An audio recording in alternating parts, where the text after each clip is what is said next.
Welcome to the Airgun Show. This week I'm reviewing a brilliant PCP combo from Pellpax, which even includes a filled air bottle. But before that, Andy Watkins is trying to decoy pigeons to the air rifle. It's a tall order, but he manages to do a pretty good job.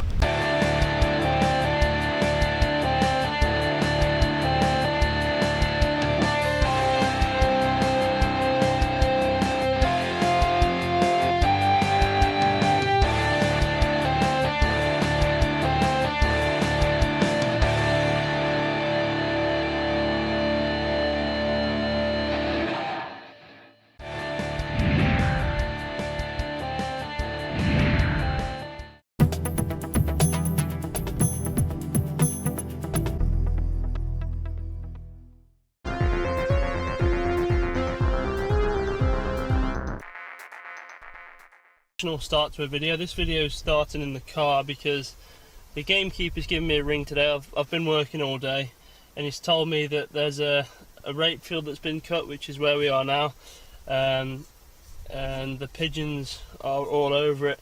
Now we've still got standing crop all around, hence one of the reasons why there's so many pigeons here. The pigeons find it far easier to feed on a field that's already been harvested. Pigeons will feed on standing crop. They flatten it down as they land, and then they just peck the stalks down, which is one of the reasons why we're shooting them here today. On the harvested crop, obviously we can pick the birds. They're easier to shoot and see. With an air rifle in standing crop, you just have no chance. As soon as they land, they just disappear. So partly the reason for shooting them here today is just protecting the surrounding fields, and partly just to try and take a few down for when they re-drill this field in a few weeks' time. I'm just sat here and I'm watching flight lines, watching where the pigeons are landing. With the air rifle, decoying fieldcraft's pretty important. It is with the 12 bore as well. The reason the gamekeepers asked me to shoot this is because we're right next to a village and the 12 bore just isn't the suitable tool for the job here. The houses are far too close, both for noise pollution and for shot going on people's roofs and things like that. So the air rifle will be ideal, nice and quiet, really safe. We're going to be shooting into the ground, so safe backstops. The nearest house is still, 200 yards away, so there's not going to be any risk of any stray pellets going where they shouldn't be. So yeah, just a case of sitting here now and watching pigeons. There's one coming over here now.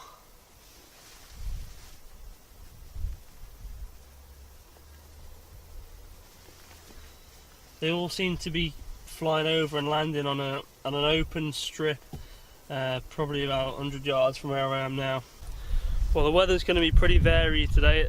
We've just had a big storm of rain. Hopefully that'll soften the rapeseed down and make it a little bit more digestible to the pigeons. But at the minute the sun's come out and the temperature's just rocketed up, so I think I'm going to strip off a little bit. Got my coat in the car because apparently it's going to be lightning and thunder. With a mix of bit of sunshine as well, so could be an interesting session. I'm going to be using the Enforcer decoys today. They just seem to pop really well. They stand out in amongst any terrain really, and they just stand out well.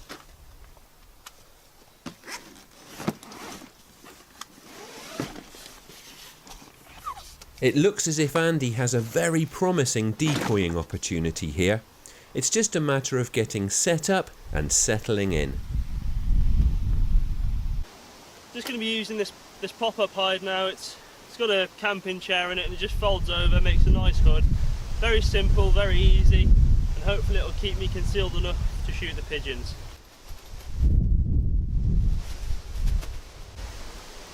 It's not the most discreet of hides, but hopefully the pigeons will be too eager to fill their bellies to notice it. And Andy will be well protected if the weather turns wet.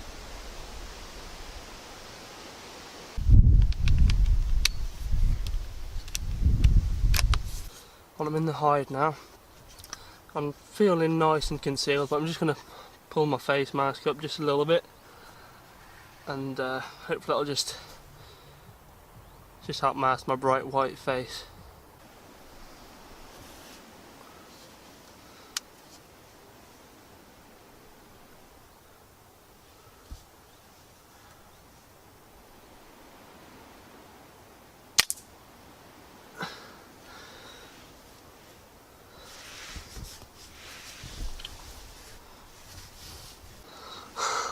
Well, that's one pigeon on the ground. There was two there. As soon as I took my shot, the second bird flew off, which can be expected really. I went for a heart and lung shot. Wasn't 100% confident on the headshot just because of the amount of stubble that was about, and also the wind. I wanted to put a solid shot in the heart and lungs, and it did that. Dropped it clean, not even a twitch. So happy with that. One bird in the bag. Not been here very long. Great start. Just go over the kit I'm using today. The gun I've got is the Walther RM8. Got the silencer on the end, keep things nice and quiet. The scope I'm using is the PAO SWAT. It's the 3-12x44 side parallax. I've chose this scope today because, as you can see, we're in a confined space. I don't want a massive scope that's going to weigh a load and just get in the way of things catching on the hide. Another pigeon's come in. It's facing away from me, so I'm going to go for, I think I'm going to go for a spine shot on this one. Bottom of the head, top of the back. That tends to do the job pretty well.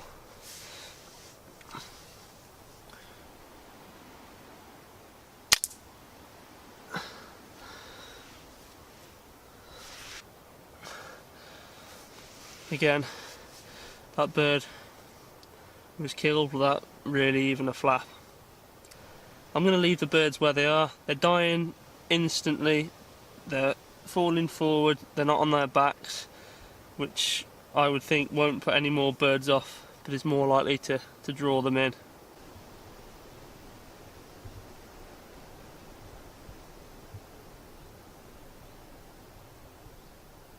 Another pigeon's come in. I'm just waiting for an opportunity because where it is at the minute I can't get a shot through the stubble. Here we go.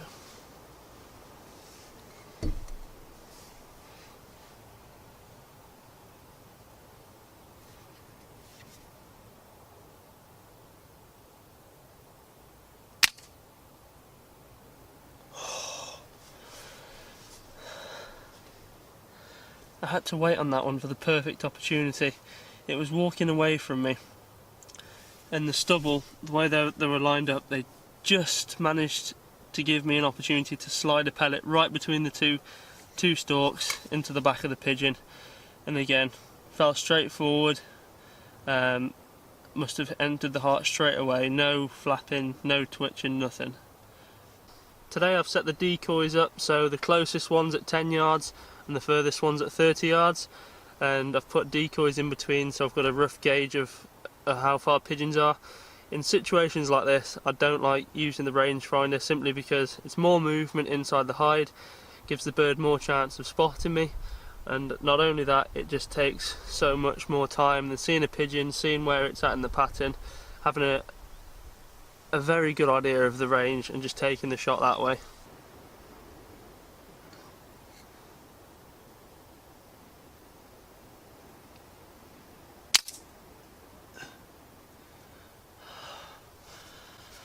This is turning into a good session.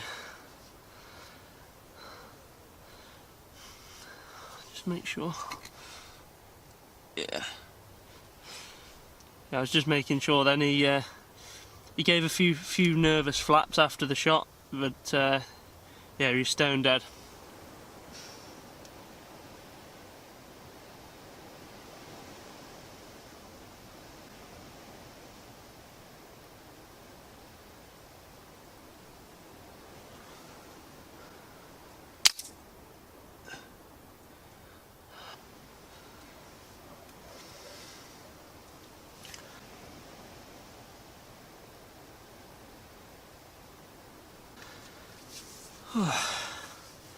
That one, not so good. That one was a lung shot. Now I know it was a lung shot because as it flew off, the bird's legs were down, and that's a clear sign that it's not going to get far. I've seen this loads of times when I've been out shooting before, but when they're down it's really worth watching, and I saw that one, it got to about 60 yards and then just ran out of juice, dropped straight out the sky. Looked like it went into a hedgerow. So I'm going to break cover now, pick that bird and then add it to the pattern. This is a prime example of the importance of keeping an eye on hit birds that fly on. They're often just running on adrenaline and, like this lungshot bird, will often drop stone dead after just a few seconds. It's always worth breaking cover to check that they are dead though.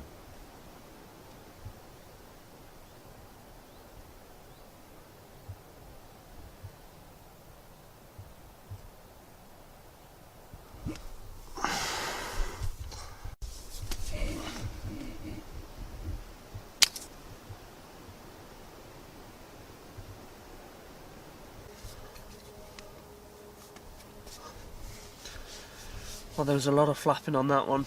It's a sign of a sure headshot. It's 8 o'clock in the evening now. We've had a good day. The pigeons came in reasonably well. The problems I was having was they were building groups in other parts of the field, and that was just luring the pigeons in. There was two main areas, down on the bottom there and over on my right. Every now and again I had to get up and clap my hands and move them on. So that was a little bit annoying. I think if I come again later in the week, I'm going to set up where they were all congregating. But then knowing my luck, they'll probably all be up here. So that was problem number one. Problem number two was the stubble is pretty high here, and I kept clipping bits of stubble, so it was quite hard to get shots through, and I probably missed 3 or 4 shots that way. The good thing is when that happens is birds don't generally get injured because it's a clean miss. The pellet just gets completely deflected, but it doesn't help build my bag.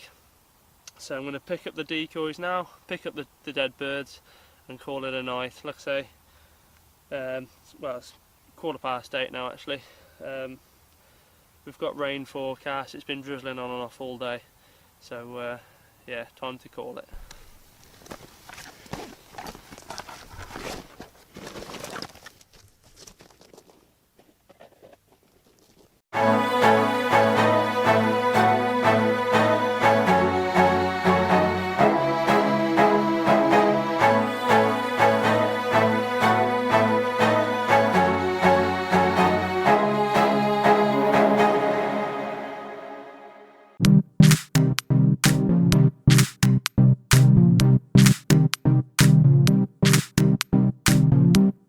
Decoying pigeons to an airgun is never an easy job, so it's great to see Andy bagging a few birds there.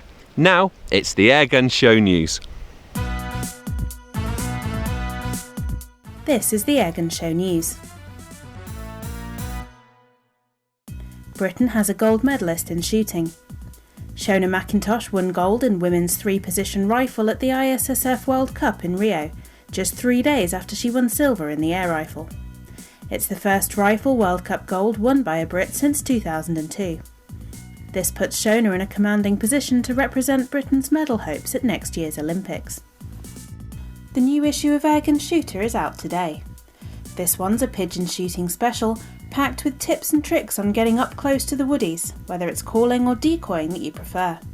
There's also a ballistic comparison between 177 and 22 pellets, reviews of the Gamo Venari and Kral Puncher Jumbo, and a roundup of FAC air rifles for high-powered shots. Plus, there's a chance to win an Umarex Legends air pistol. Speaking of Airgun Shooter, you can now save money on your favourite Airgun magazine, and a lot more besides. Airgun Shooter's publisher, Future, has just announced an autumn sale allowing you to get 5 issues of any magazine for just £5. It's even offered to overseas readers. That's a huge saving of over 90% in some cases. To take advantage, just head to the address on screen now. And finally, over the bank holiday weekend, the Airgun Show's Andy Watkins became a world champion. Not in an airgun sport, but in bog triathlon. This mud-soaked event comprises an 8-mile fell run, 12-mile mountain bike, all topped off with a 60-yard bog snorkel. Completing the gruelling course in just 2 hours, 0 minutes and 28 seconds, Andy finished well ahead of the previous course record and 4 minutes ahead of his nearest competitor. Well done, Andy. Now go and take a bath. That was the Airgun Show news.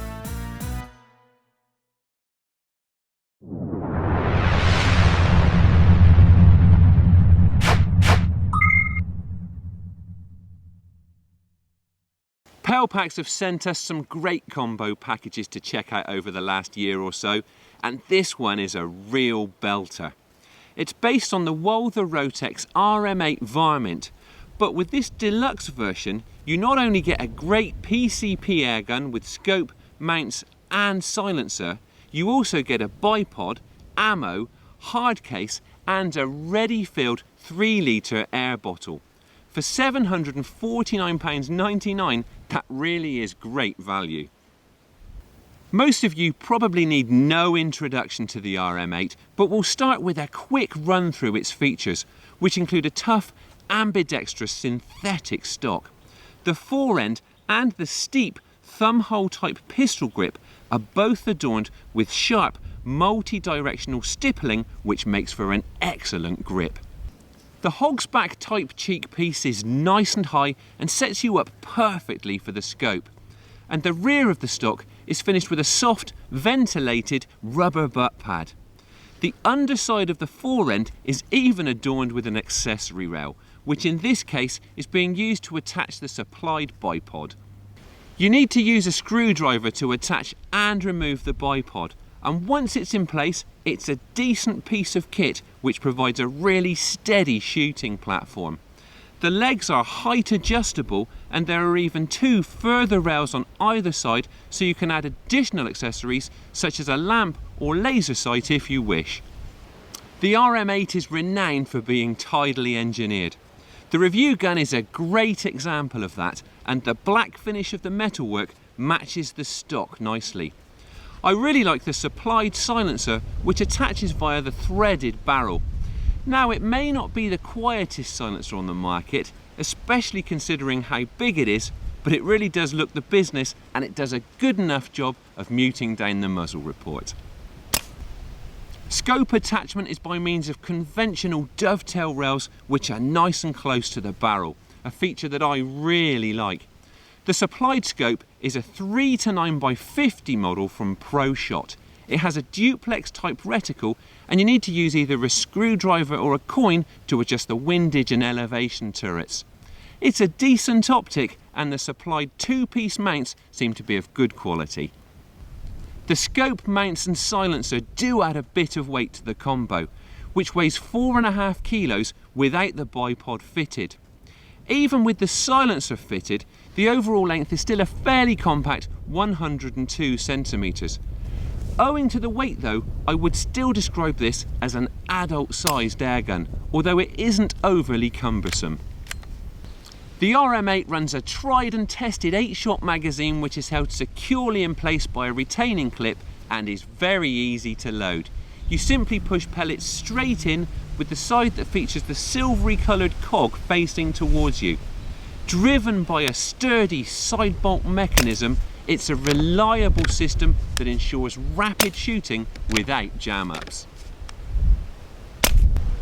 The cocking stroke also engages the resettable automatic safety catch, which is positioned at the rear of the action.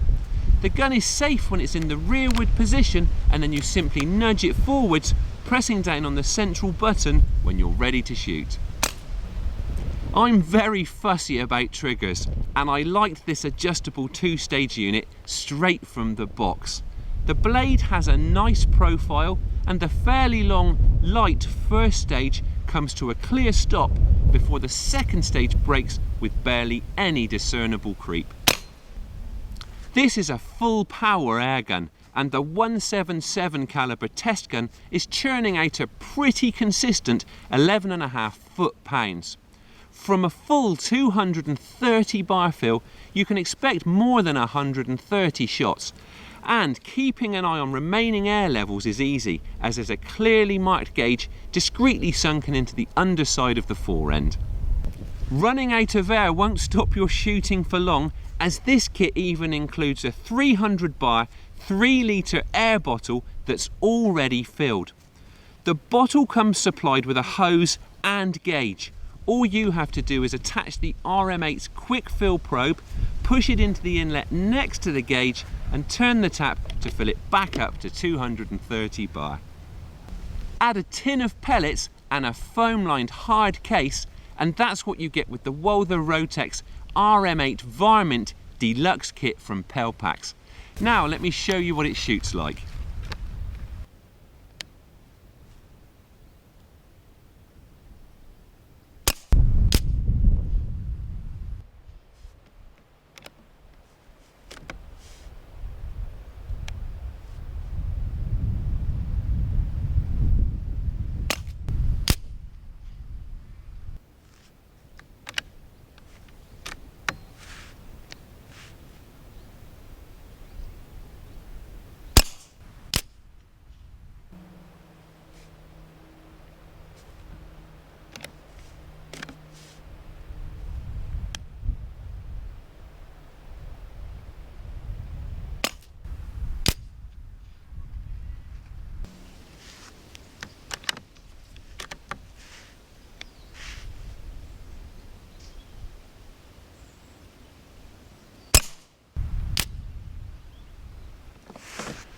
Well, I'm very happy with that. As you've probably noticed, we've got a bit of a breeze whipping across the range today, and that has pushed the group over a little bit to the left, but nonetheless, that's a 5-shot group at 30 meters, and it's still a ragged cloverleaf single holer, and that circle I'm aiming at, that's probably smaller than a pound coin, so that is a nice tight group in spite of these conditions. Another thing worth pointing out is that I usually shoot these group tests from a bench bag, which I think gives a bit more stability than your average bipod, so that's the sort of performance that you can expect using this setup. The only thing that I did change was the ammo. Now obviously you get supplied pellets. You never quite know whether that's going to get the best from your gun, and I actually ended up using Daystate Rangemaster Sovereigns, which achieve grouping like that. Now I've shot the RM8 in numerous guises on numerous occasions, and this is pretty typical performance. It's a very accurate airgun, certainly up to tackling live quarry. The RM8 Varmint Deluxe package from Pellpax isn't just great value, it's also a genuinely good setup. Now it isn't unusual to get a scope, mounts and silencer supplied with a gun these days, but to also get a bipod, ammo, a lined hard case and that ready filled air bottle really is terrific value, especially for under £750 and at this quality. If you're looking for a combo to get you started in shooting pre-charged airguns, you will certainly hit the ground running with this one. Look out for the new and improved Airgun Shooter magazine, packed full of technique, gear and insight from some of the best shooters in the industry. Brand new look and free video content. Pick up your copy today in stores or online. That's all for this week, but we'll be back again in a fortnight. Thank you for watching, and please don't forget to like us on Facebook and follow us on Twitter. And if you aren't already a member of the BASC, have a look at their website and check out the benefits you could be taking advantage of through Airgun membership.